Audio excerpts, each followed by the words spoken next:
Good. We are ready to begin. Welcome to everyone.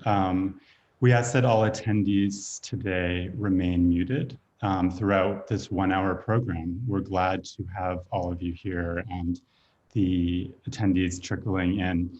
My name is Jeremy Tamanini. I'm the founder of Dual Citizen, a US-based consultancy working on research and client projects at the intersection of data and sustainability. We publish the Global Green Economy Index, the largest global measure of how countries perform in the green economy, defined by 20 indicator sets. We are looking forward to next year, which will mark the 10-year anniversary of the GGEI. As I don't need to remind anyone on this webinar, 2020 has been a very unusual and very challenging year for all of us. Beyond the obvious disruption and hardship associated with the COVID-19 pandemic, 2020 has illuminated a global sustainability movement at a crossroads.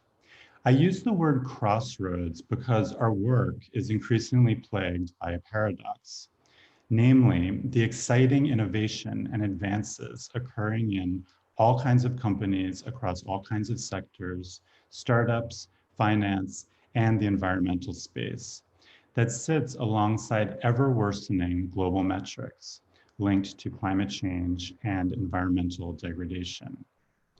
It's against this backdrop that the Dual Citizen practice has spent 2020 looking at different ways to unlock and accelerate green progress in the next decade. Our first project earlier this year was a survey of experts examining what can be done differently in the 2020s to accelerate green progress on a variety of fronts.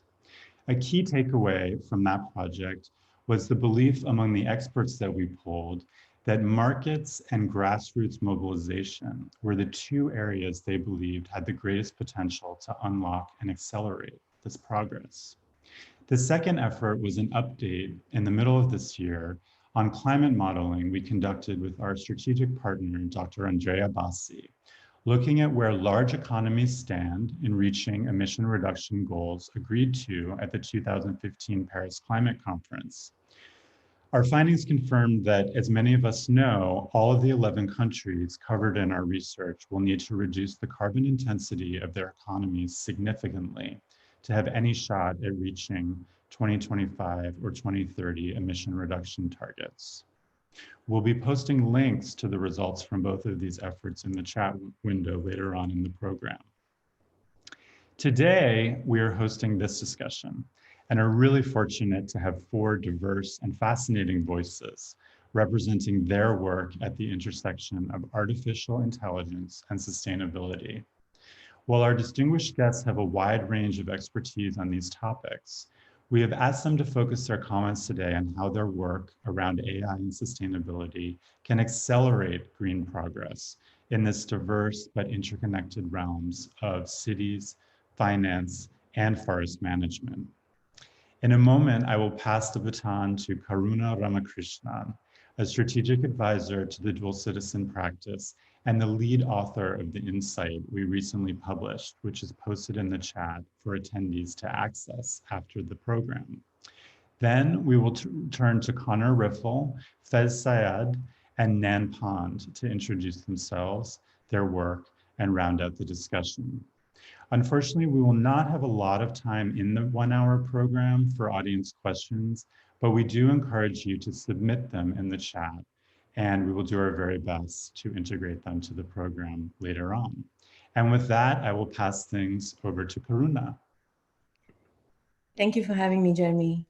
First off, I just want to say it's been a real pleasure to work together over this year, and I look forward to many such collaboration with you.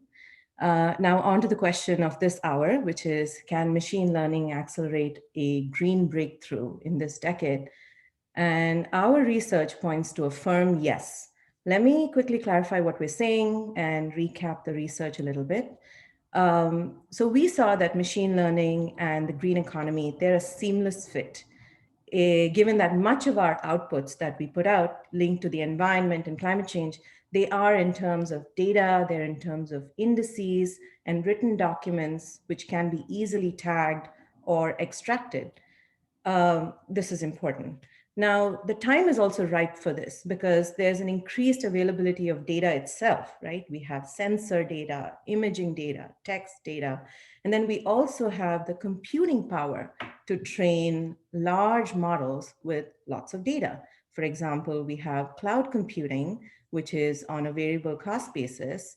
And we see that, we have the specialized hardware, such as, for example, repurposed graphic processing units, etc. Now, a final trend that's driving modern machine learning is the access to the algorithms and the tools, all of which can be found for free in sites like GitHub or RxIB, etc. Now, so how is machine learning being used currently? Well, intuitively for us, it fell into three buckets. One is the sensing bucket, and the second is the predicting bucket. So once you sense and gather all this data, you can either use it to predict whether an outcome is going to happen or not, or you can use it to optimize a process or a feature or anything really. Now let's start with sensing. So the Internet of Things phenomenon, I hate that word. I know a lot of people don't like it, but it's such an easy way to say it. The Internet of Things phenomenon allows us to collect vast quantities of climate data very cheaply. So tracking at the individual level will range from very commonplace uses. It's there in your lives and my life. For example, like a household smart water meter that spots the inconsistencies and checks leaks, to maybe like citizens monitoring air quality data, or even interestingly, whale migration patterns. For that anecdote, you'll have to read that insight. I'm not going to go into whale migration just yet. Now, at the country level, sensing can take a form, like for example, Microsoft's AI project, which uses satellite imagery to extract building footprints to get city level energy consumption data. At the company level, we see tracking data for drones. So drones are monitoring weather conditions and for precision agriculture. We also see companies, and you must have heard much more about this, which is tracking shipping vessel activity. Well, one example of that is you track a shipping vessel activity, and then you identify an algorithmic pattern, and then that leads companies to detect illegal fishing, for example. Ag tech is so vast, but you have firms like Blue River, which are detecting weeds automatically using cameras and using AI algorithms on that image data. So that's on the sensing tracking bucket. The second bucket is predicting, right? And in the most prolific, it's very prolific on climate models, right? So you have public agencies like NASA or large tech companies like IBM, which are using machine learning to enhance the predictability of weather data. Now, weather data to predict is incredibly useful for a number of practical reasons, right? Like, should I take an umbrella when I go out today? But it also has very important uses, like it saves lives during floods and hurricanes, and then it saves farmers' crops. Weather data has other predicting uses as well. So it can forecast energy demand, for example. So when we juxtapose weather data with a household behavior lens data, you can forecast energy demand quite very well. And companies like AutoGrid are going a step further, and they're predicting electric vehicle charging behavior so that people who operate grid operators can manage their load better. So these are all very practical examples of why predicting data, using ML to predict is super important in our lives. The third bucket is optimization, which is really the ideal end use case for ML, machine learning, is to optimize a process or to optimize a usage. At the individual level, optimizing can take the form of, say, smart meters that can optimize urban energy demand at homes and buildings. Now, these are being adopted by utilities such as UMass Smart or ISO New England and Osgrid to forecast demand. On the weather side, again, Met UK has been doing amazing work to optimize the available information already, so that they have this really cool chatbot app that you can you can extract data queries in a very frictionless way.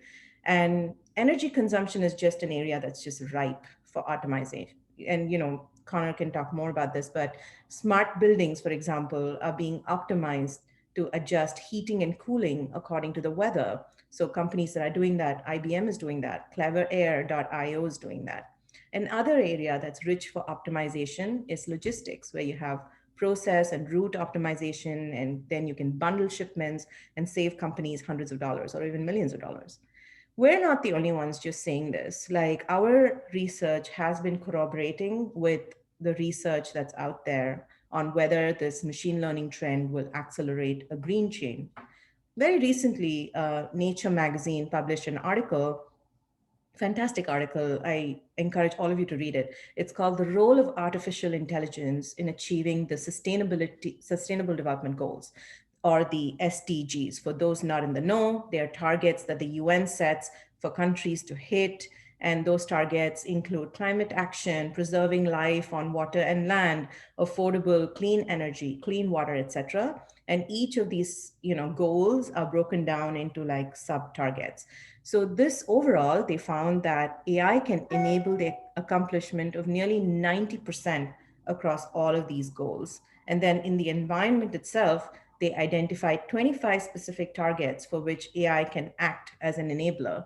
And their findings are along the lines of ours, right? So some of the examples that they came up with are pretty much aligned with ours, which is the possibility of analyzing large-scale interconnected databases, right? For example, to develop like joint actions on preserving the environment.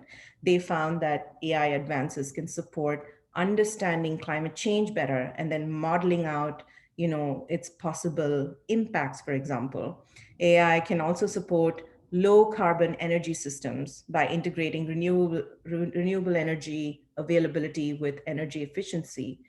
And it can significantly reduce marine pollutions through algorithms for detecting and identifying possible spills, for example, or combating desertification by seeing how um, to seeing the trend that's happening. Now, this is a great example. I love the desertification example because how it works is that you have these neural networks and objective-oriented techniques that can be used to improve the classification of vegetation. So you have the satellite imaging and you have all of these images of vegetation, and you can classify them in a very, very sophisticated fashion based on these images. And then you process a large amount of these images in a very, very short amount of time, and you can identify desertification trends. All of these are super important for environmental planning, right? So this is where I'm going to stop and hand it over to Jeremy, because our research found that definitely this is leading to an acceleration, and hopefully this is the decade that we see breakthroughs. Over to you, Jeremy. Thank you so much, Karuna, for that fantastic summary. That's a great framework to get us started. And just a reminder to everyone on the webinar, a link to the recent insight that Karuna authored, where a lot of the information that she reviewed, including, I think, over 50 company examples of companies, large and small, global, that are active in this space, can be reviewed there. So we are going to pass now on to Conor Riffle. Conor is the, I think, most qualified voice right now to segue us into the city point of view. I first met Conor several years ago when he was working on the city program at CDP. And now he is the Vice President of Smart Cities at Rubicon. And I will pass to you, Conor. That's great. Well, thanks, Jeremy. So great to be here. Thank you so much for having me. And Karuna, that was a fantastic overview of what's happening in the space of AI and sustainability right now. I really appreciate it. I learned a lot. So thanks for educating our audience so much. I'm going to tell you a little bit about Rubicon and what we do, and then how we're using AI to help support our sustainability goals.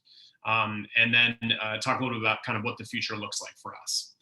The most important thing you have to know about Rubicon is that we're a technology company, and we operate in the waste and recycling space.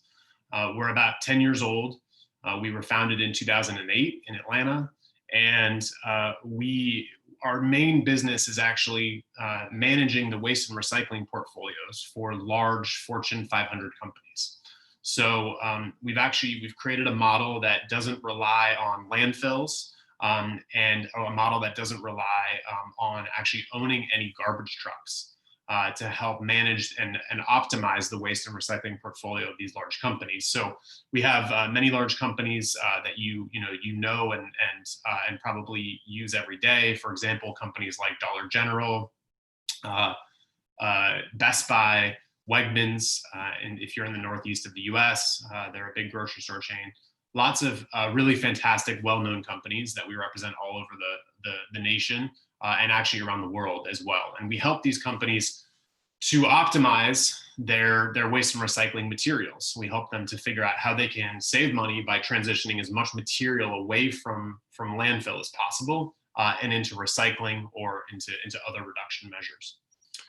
And we don't own any trucks to do it. We actually work to pick up waste and recycling. We actually work with a network of private haulers. So these are our third-party companies that pick up our store locations all across the country. And one of the things that we realized over the course of running this business over the last few years is that it's very difficult to manage this very large fleet. We're sending trucks all over the place, and it can be very difficult. So we actually developed technology to go inside the garbage vehicles to collect data about what the truck is doing, and then to use that technology and that data to help us figure out what is the best way to pick up these particular stores. Can we find ways to optimize the route that this particular truck is taking? Can we find ways to optimize the pickup of these multiple stores in this region? And then make sure that load goes to the landfill or to the recycling plant in the most optimized way possible. So that's really been the core of our technology. Rubicon is a B corporation, or a benefit corporation, certified benefit corporation. And we're actually now one of the largest B Corps in the world now, with a presence in 18 countries and many customers all around the nation. So that's kind of the basics. Now, one of the things that we've been working on over the last few years is actually how to take some of that learning about waste and recycling on the commercial side and working with businesses and translate it to how do we optimize kind of the other main area of waste, which is in municipalities. So this is the residential waste that you and I create every day in our homes and our apartments. How can we figure out the best way to optimize the collection of that waste? And in doing that, the key player that we need to work with is municipalities. So that's the business unit that I run. We call it Rubicon Smart City, and it's all about deploying technology in municipalities to help cities pick up the waste and recycling most efficiently. Now, I'm going to tell you a couple of things that you probably don't know about waste and recycling pickup in your city. So the reality is, and I didn't know this before I got into this business, but most cities actually don't know when they've picked up your trash. They can't actually tell you at this location we were here at this time and we picked up the waste. And that's kind of creates a lot of other problems because the municipality, if they don't know when they picked up your waste, they can't figure out if somebody calls in and says, hey, you didn't pick up my waste. They don't know, is that a true call? Is that a false call? And so what happens is they often send folks back a lot to go pick that up. And that creates a lot of inefficiencies in these municipal waste collection systems. You have trucks going all over these very big cities and they actually don't know if they've picked up the waste at a particular location. Now, waste collection is extremely expensive. If you're the city of New York, you have a waste collection budget in the billions of dollars.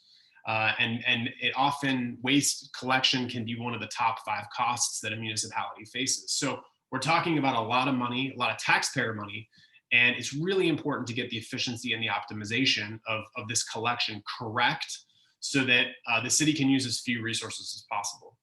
So this leads me to one of the first areas where we brought AI to play and machine learning to play in waste collection. And that is in actually confirming service at particular locations. So what we do is we put a smartphone and then another plug-in device in the vehicle.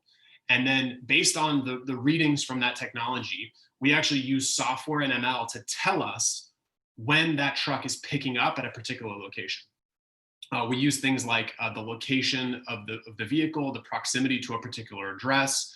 And in some commercial situations, we actually use sounds from the vehicle. All of that goes into, so for example, a garbage truck can be very loud when it's actually doing a service. So we can take that information into account. We can blend all that together. We can apply ML to that, and we can actually determine, yes, the truck is servicing this location at this particular time.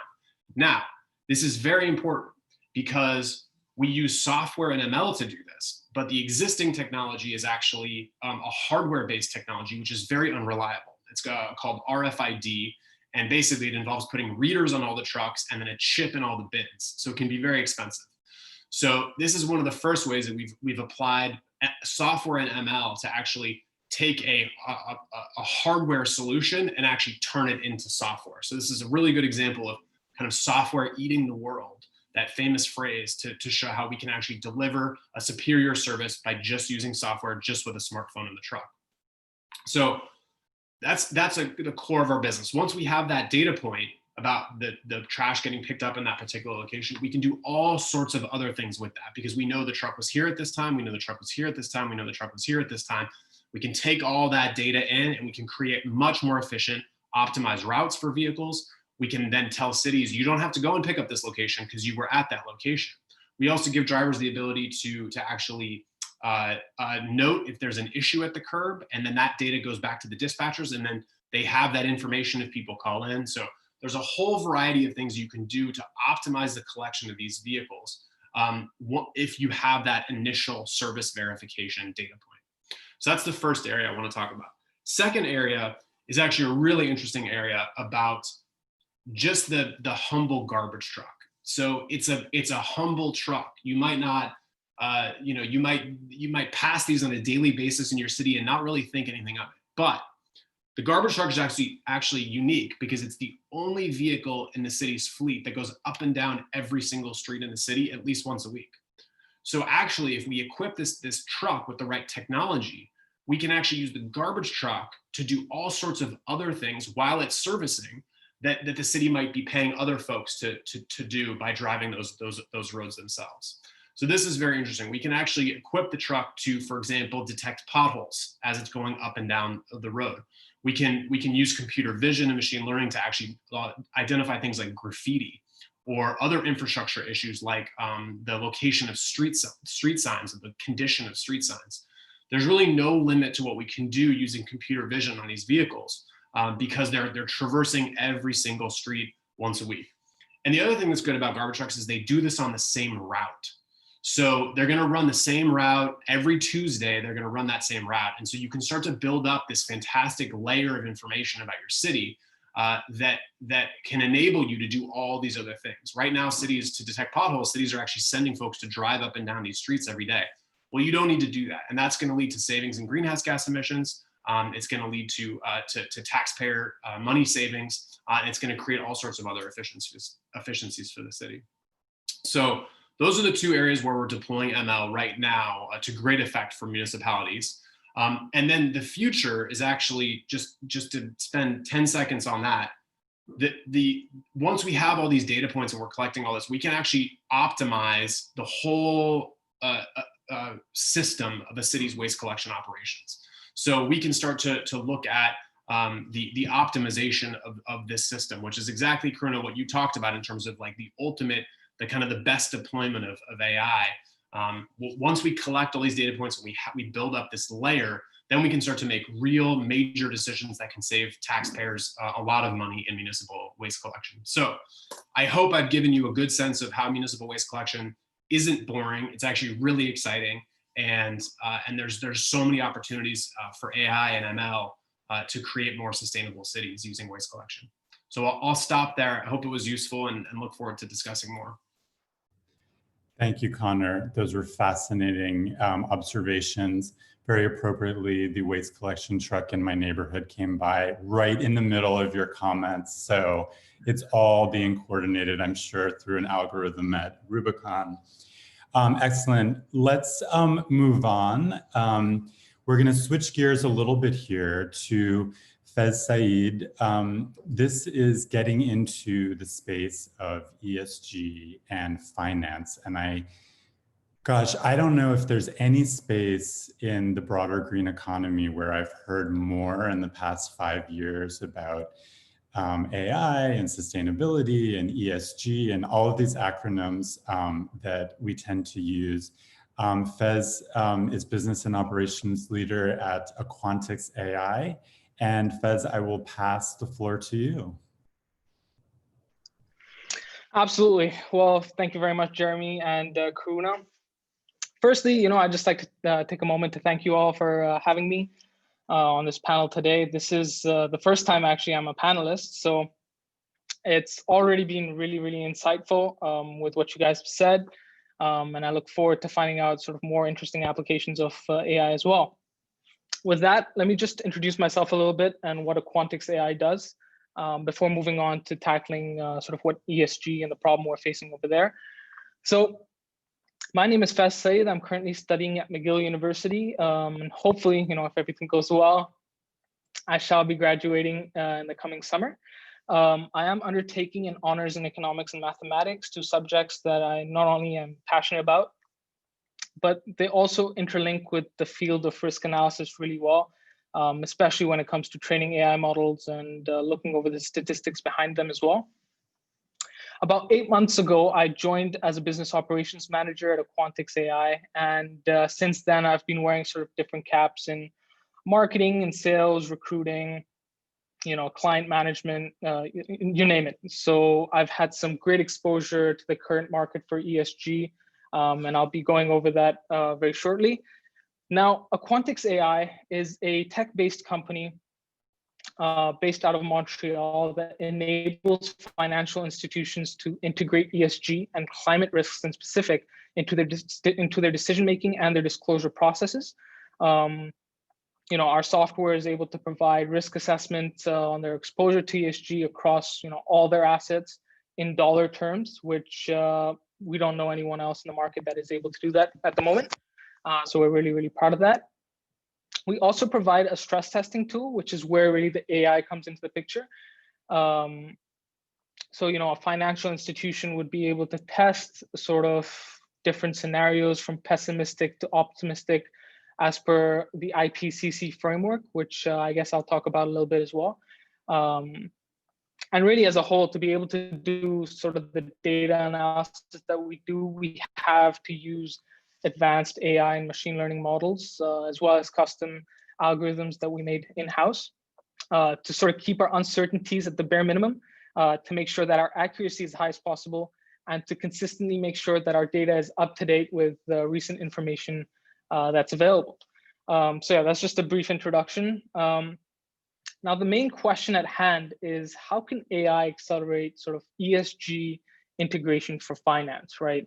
And for those of you who don't know ESG, it stands for environmental, social, and governance risk. And it's really sort of the gateway towards turning green for the financial sector, I'd say.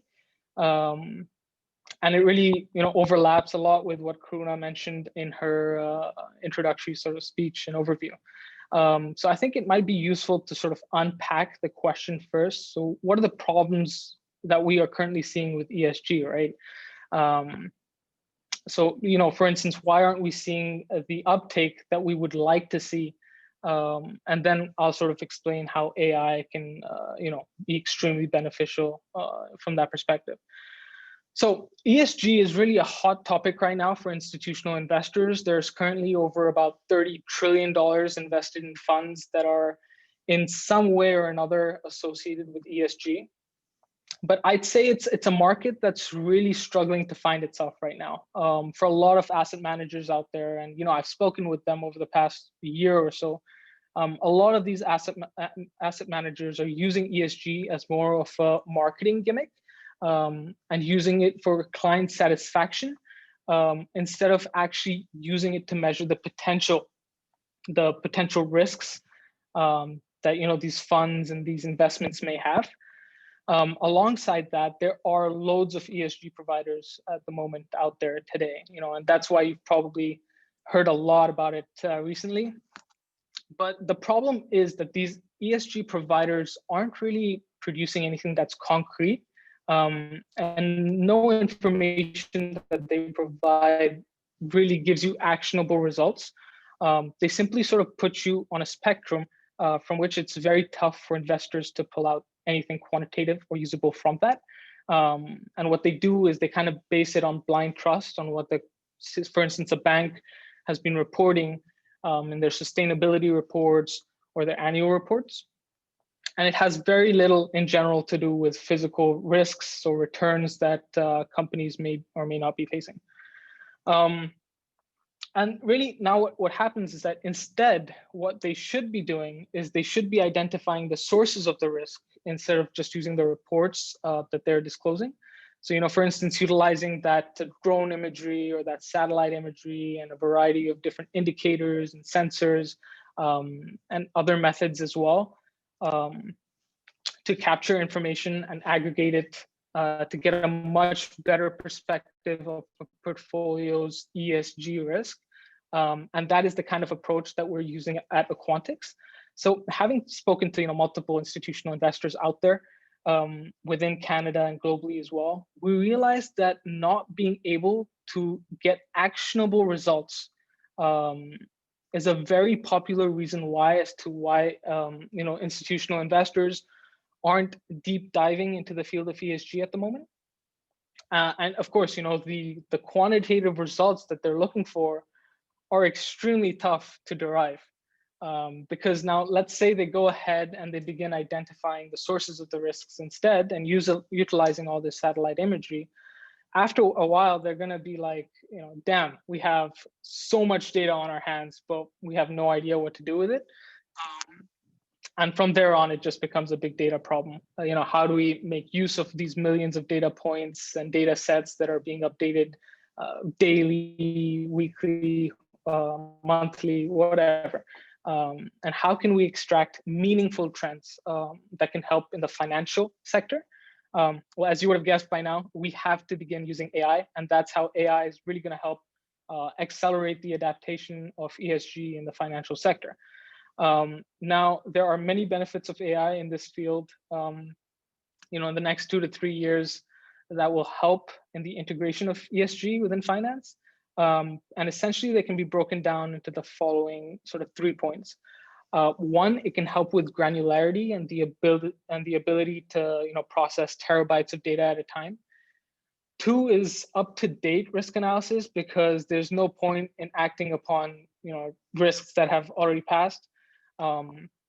But it's always useful to have current data as well as predicting future data as well, up to the next 30 to 50 years, essentially. And the last one is really scenario-based stress testing. So really looking at what if scenarios, so optimistic to pessimistic scenarios, and then being able to take action, to mitigate those risks as much as possible. So the first point I mentioned was granularity. Now, through the use of AI, we at Aquantix have been able to achieve sort of site-specific accuracy. And although that may not sound pretty impressive, let me explain how that's impressive. So let's say you're working with a bank and you look at a specific portfolio. Now that portfolio may have hundreds, if not thousands of companies in it, private, public companies, real estate, whatever. It could have loads of different things. And for each of those companies, you can have thousands of sites around the world, if not tens of thousands of sites where they're operating from. And so what our AI model is able to do is we're able to calculate the risk of each site in specific. For instance, is there a site in Bangladesh that is producing more than it should levels of risk in terms of ESG, whether it has governance risks, whether there's risks in terms of future carbon prices, energy prices, or even threats such as physical risks in volcanoes, tornadoes, hurricanes, and so forth. So that level of insight is just super, super valuable, and it can help financial investors really figure out that, okay, look, we have X levels of risk over here. Say, for instance, in California, so maybe we could shift operations from there, or we could invest or take the money out of there to mitigate that risk. Or maybe we could buy some insurance for revenue or fire insurance or so on.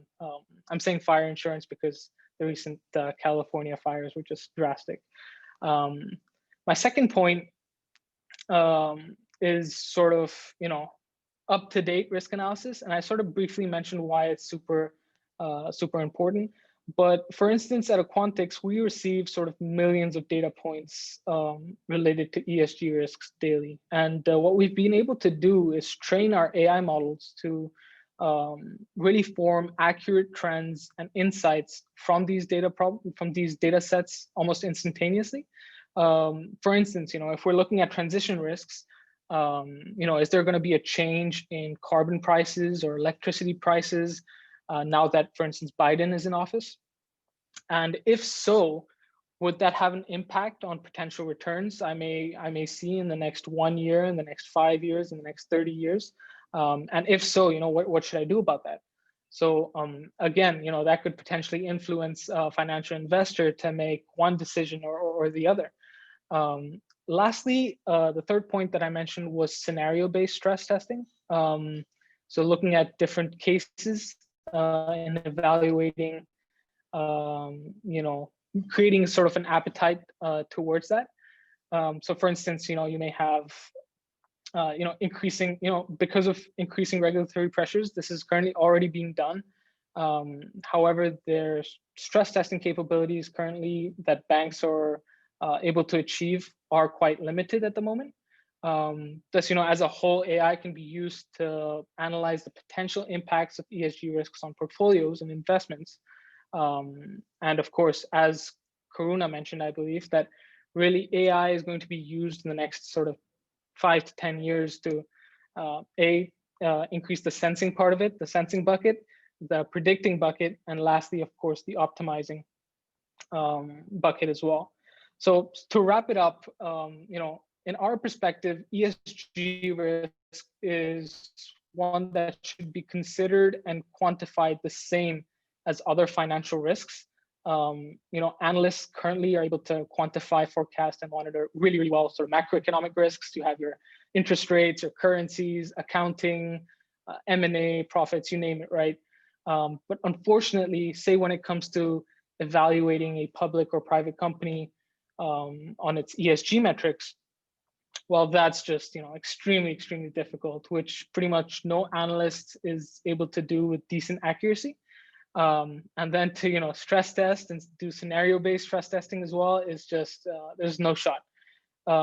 So there's without a doubt a market for AI in the next 5 to 10 years to be able to integrate ESG effectively. And when companies begin to realize what they are potentially losing due to climate risks or due to social or governance risks in the next 10, 20, 30, 40 years, they're automatically all going to jump on it. Thank you, Faiz. I always appreciate these really specific overviews of ESG and providing that kind of detail, because it has been such a buzzword with much less kind of granular explanation over the past 5 years. It has indeed. And believe me when I say this, I'm just scratching the surface here. No, of course. It goes way more in depth than what we can imagine. So I hope it just provides a high level overview of what we're facing in the market today and the potential fixes that AI can provide. Thank you so much, Faiz. Great. So to round out the discussion, we are going to pass on to Nan Pond. Nan is the Chief Biometric Officer at SilviaTerra. I am really looking forward to this presentation. I am not a forest specialist, but one of the most exciting platforms for me over the past 5 or 10 years is the Global Forest Watch platform. And when I stumbled upon SilviaTerra and Nan's work, I realized just how much deeper companies are starting to go in the forest space. So with that, I pass to you, Nan. Hi, thank you so much for having me here this morning. It's been fascinating so far to learn from the other panelists, and I hope that I can add a new perspective to our conversation today. So as Jeremy mentioned, I'm the Chief Biometric Officer at SilviaTerra. I have a background in remote sensing and statistics, specifically as pertains to forest ecosystems. I manage a team of biometricians and data scientists who are working to create innovative data sets and a market to boost forest carbon sequestration while providing real value to landowners of any size. I'd like to take some time this morning to share some of the work that we're doing and tell you the story of a pilot program we completed this summer to give a real-world example of how machine learning techniques are influencing the way that people manage forests in 2020. SilviaTerra was founded in 2010. Our team has spent the last 10 years delivering high-resolution forest inventory data to industrial forest landowners and managers, government agencies, and NGOs across the United States. SilviaTerra's company vision is that our planet's forests would be fully understood and fairly valued.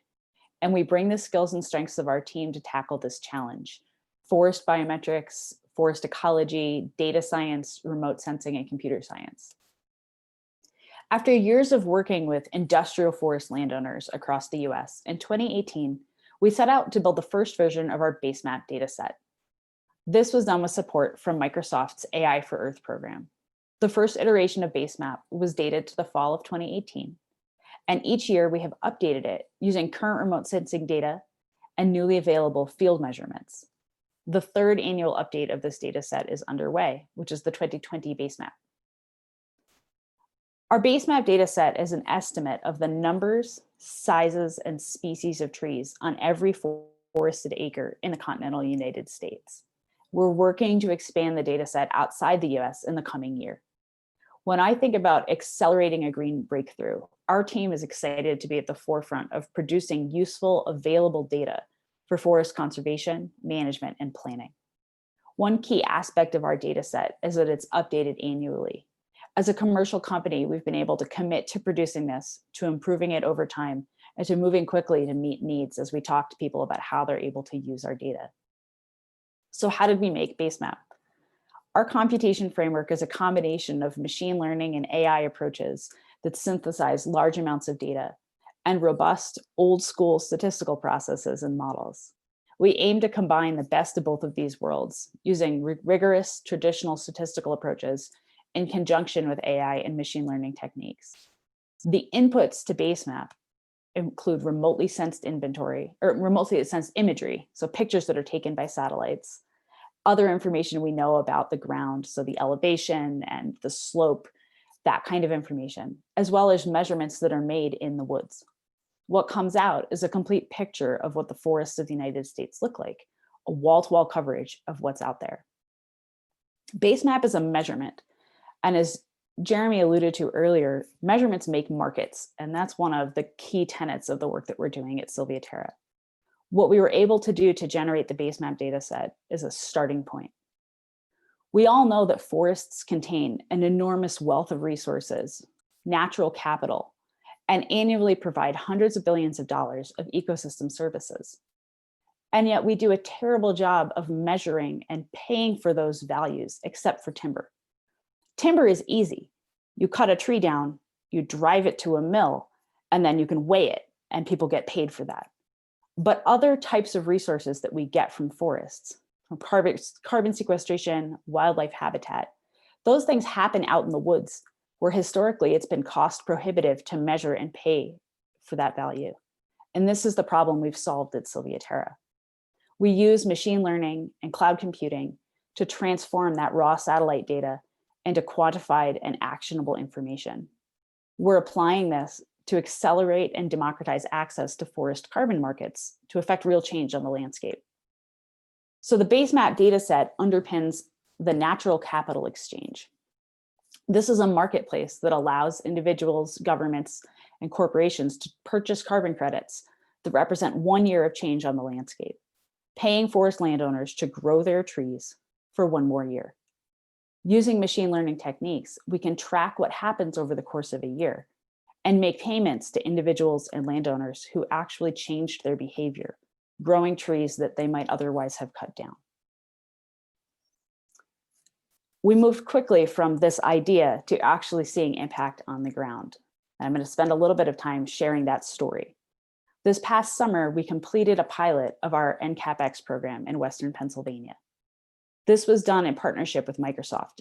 So Microsoft is a global leader in sustainability, and their chief environmental officer last January announced a $1 billion climate innovation fund and a commitment to be carbon neutral by 2030. As part of that, they are buying carbon credits, and they chose to purchase them through this marketplace. We used our base map data set to assess every single property in 6 counties in Western Pennsylvania and make offers to individual landowners to defer their harvests. AI and machine learning techniques were integrated to determine the appropriate amount of money to offer people to change their behavior. So the amount of offer is dependent on the estimated risk, how likely people actually are to harvest their properties. Determining how likely someone is to harvest is a combination of remotely sensed information about what you can see, the base map data set that's another representation of what's on the forest, past behavior in the area, local restrictions like stream protection rules and how close the property is to water, how close the property is to a mill, and the proximity of the forest to trucks that roads can access. So there's a huge amount of information that goes into that to do the prediction necessary to determine whether there is likelihood for someone to harvest. And in that case, you can introduce an offer that changes their behavior. So when we did this in Pennsylvania, we had 20 different landowners enrolled in the program, people and organizations that owned between 42 and 30,000 acres of forest. Most conventional forest carbon markets require a 99-year commitment from a landowner. Our approach uses a short-term 1-year carbon rental program, which makes participation a lot more possible, both for individuals who may not want to make a 99-year commitment and for large forest management groups that are making harvest regularly, but can reduce the level of harvesting while still keeping their businesses afloat and providing jobs in their local communities. So at the end of the year of enrollment, we make measurements in the woods, and then we combined that with satellite imagery, radar information to understand where the forests were harvested and where the trees had continued to grow. Our results from this showed that every landowner in the project had reduced some or all of the planned harvest, meaning that trees had continued to grow on each property, sequestering carbon from the atmosphere, and those owners were paid for keeping their forests as forests. You might be familiar with the term ecosystem services. And as I mentioned earlier, historically, payments for resources provided by forests have been exclusively for resources that are extracted, primarily wood. While we all use wood products on a daily basis, we also derive great benefits from forests that remain as forests. SilviaTerra's goal is to leverage technology and ecology to create a market for every value from a forest, encouraging sustainable management and the use of forests to positively impact our world. This is a critical decade for forests, and it's a critical decade for technological advancement. And we are really looking forward to the work we're doing to create the forests of the future using these approaches. Thank you so much, Nan. Such an interesting new business and approach, and really so many questions and new areas to think about from all of those remarks. Unfortunately, we only have 10 minutes left in today's webinar. So what I wanted to do, because the topic of the webinar is about breakthrough and the 2020s, and we are in this kind of, it is artificial, but it's not. It's the beginning of a new decade. We have a concrete 10-year period to look back on as practitioners in the sustainability space more broadly. So I wanted to ask each of you, and maybe Conor, you can start, since you were someone who touched on this directly, to kind of future cast a little bit to the extent possible into the 2020s. And offer some examples. I'm not, no need to do wild, extravagant predictions about where your business may go, but I'd just love to hear from each of you sort of like, if we were to have this webinar in 10 years with more of a like retrospective theme, what would be some of the breakthroughs and expansions or interconnected developments that your particular approach to sustainability and AI may have realized? Conor, do you want to kick us off on that with just a couple minutes, each of you? Sure. So I think it's a really interesting question. And let me just offer a few thoughts for folks. And again, I think the framework that Karuna laid out, the sensing, predicting, optimizing, is such a useful one. So I'm going to use it. So for us, I think we're very much at the sensing phase with a little bit of predicting. But I think the next step is how can we predict urban trash demand and then optimize operations to meet that demand. And that's really important. And it's especially important in light of COVID. So what happened with COVID, and many of you will know this, but the shift, what happened is there was a major shift in where waste and recycling piled up. It used to be in commercial businesses that people were getting a lot of packages, a lot of deliveries to commercial businesses. When the shutdown hit, that dropped off. And all of a sudden people started ordering stuff to their home. So the residential trash levels went way up. And that caused a lot of problems for municipal governments because their operation is set up to manage basically a stable demand. So where we can get to with this, once we have this data, is get to a level of predicting urban trash demand based on all sorts of different factors, right? And it's going to be based on things like the weather and the seasons and other stuff, but it could also be based on things like a pandemic or other external shocks. And what that does is, if we can do that, we can build in resiliency into a city's waste collection operations. And this is critical because, as we learned again from the pandemic, resiliency in urban operations is critical. Trash collectors are essential workers. We have to pick up the trash even in spite of this massive pandemic. So improving resiliency by being able to predict urban trash demand and then scale up or scale down operations based on that is really, really critical for us as we look out in the future over the next 10 years, because we know the pandemic is not the only shock that's coming, y'all, right? We got other shocks that are coming. And unfortunately, a lot of those are going to be driven by climate change. And the impacts are going to be felt primarily in cities and municipalities.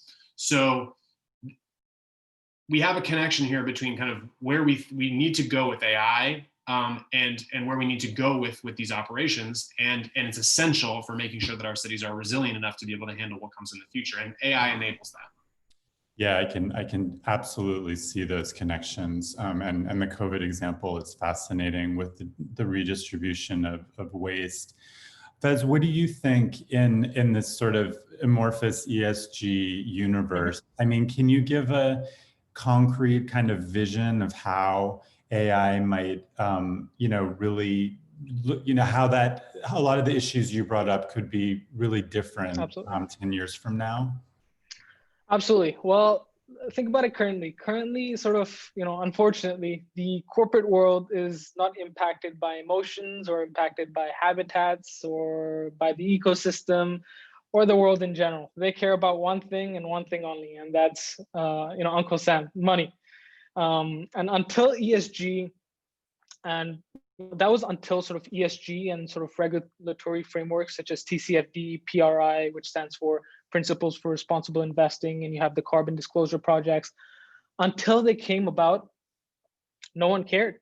But now what we're beginning to see is that everyone is sort of taking responsibility, everyone is being questioned, and everyone is having to disclose their metrics and how much they're polluting and what they're investing into. Is it ethical?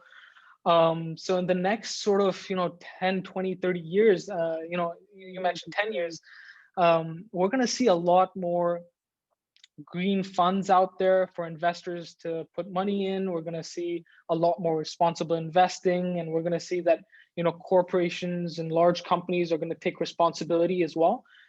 In fact, you're already beginning to see that. You've probably already read a few companies that have said, okay, yeah, we're going green by 2030 or 2040, and so forth. So I think it's looking positive for the financial sector, for banks, and for institutional investors as a whole. And we're beginning to see that normal day investors are beginning to realize the importance of investing into sustainability.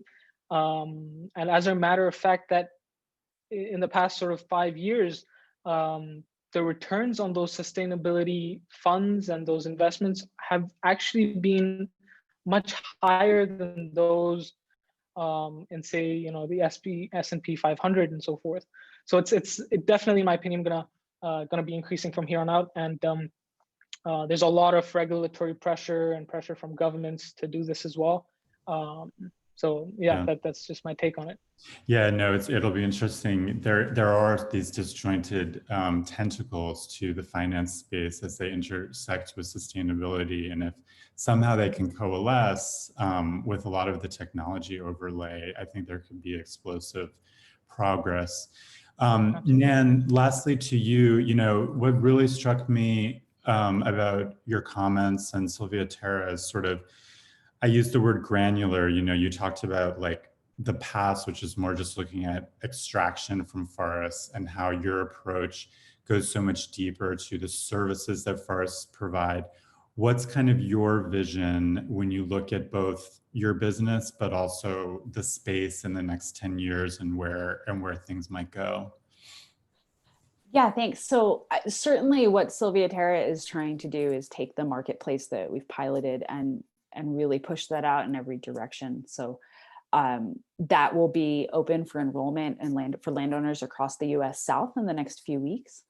We're hoping to have it cover the full US and then be pushing into other parts of the world as we can make partnerships with organizations in different places. But when I think about sort of the threats to what's happening, Conor, the points that you made about the resilience of the work and the technology to what climate change is throwing at us, that's something that really stuck out for me too. One of the biggest challenges I think we're going to have is we can develop these predictive models for what might happen on the landscape, but our models need to keep up with the pace of our changing climate, whether that's looking at risks of floods, looking at hurricane damage. Hurricanes that hit the Gulf Coast of the US do a lot of damage to forest resources every year. Wildfires in the US West, and of course problems in other parts of the world also. So I think we're going to be really pushing ourselves to keep up and make sure that our models of what might happen are keeping pace with the changing climate. Yeah, that'll be really interesting to watch. I started in this space 10 years ago when we launched the first Global Green Economy Index, and the amount of change has been phenomenal. So just imagining 2030 is daunting, but very exciting.